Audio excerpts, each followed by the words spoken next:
And Yahuah appeared to him by the terebinth tree and trees of Mamre, while he was sitting in the tent door in the heat of the day. So he lifted his eyes and looked, and saw 3 men standing opposite him.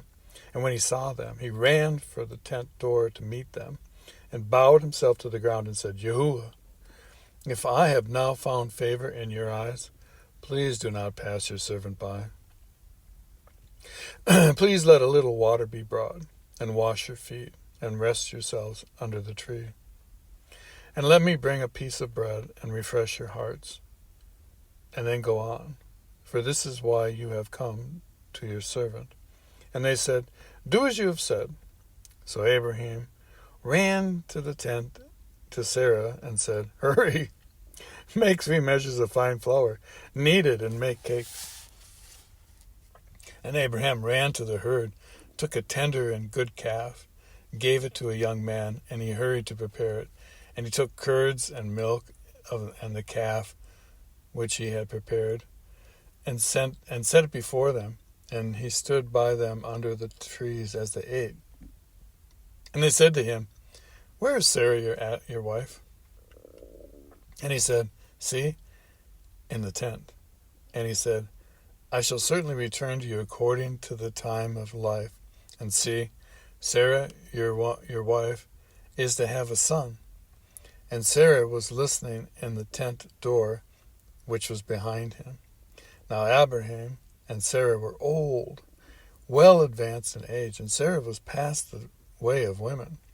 And Sarah laughed within herself, saying, after I have grown old, shall I have pleasure, my master being old too?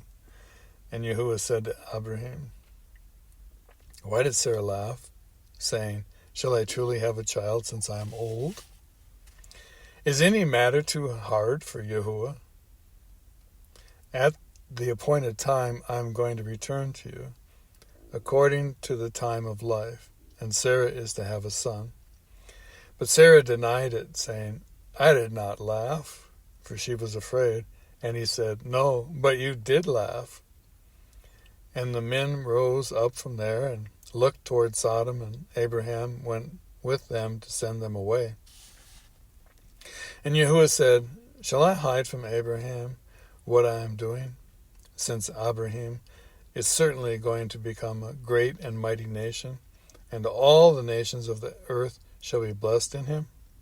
For I have known him, so that he commands his children and his household after him to guard the way of Yahuah, to do righteousness and right ruling, so that Yahuah brings to Abraham what he has spoken to him.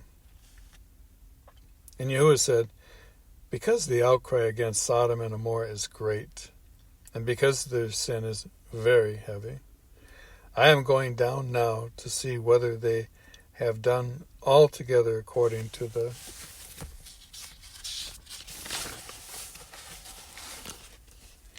outcry against it that has come to me, and if not, I know.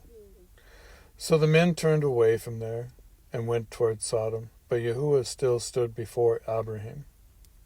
And Abraham drew near and said, would you also destroy the righteous with the wrong?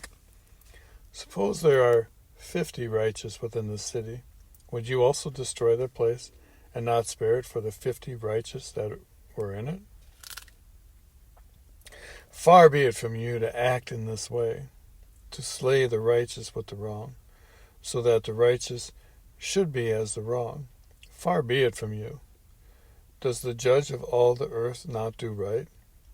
And Yahuah said, if I find in Sodom 50 righteous within the city, then I shall spare all the place for their sakes. And Abraham answered and said, look, please, I whom am but dust and ashes have taken it upon myself to speak to Yahuah. Suppose there are 5 less than the 50 righteous. Would you destroy all the city for lack of 5? And he said, if I find there 45, I do not destroy it. And he spoke to him yet again and said, suppose there are 40. And he said, I would not do it for the sake of 40. And he said, let not Yahuah be displeased, and let me speak. Suppose there are found 30. And he said, I would not do it if I find 30 there. And he said, Look, please, I've taken upon myself to speak to Yahuah. Suppose there are found 20. And he said, I would not destroy it for the sake of 20. And he said, Let not Yahuah be displeased, and let me speak only this time. Suppose there are found 10. And he said, I would not destroy it for the sake of 10. Then Yahuah went away as soon as he had ended speaking to Abraham, and Abraham returned to his place.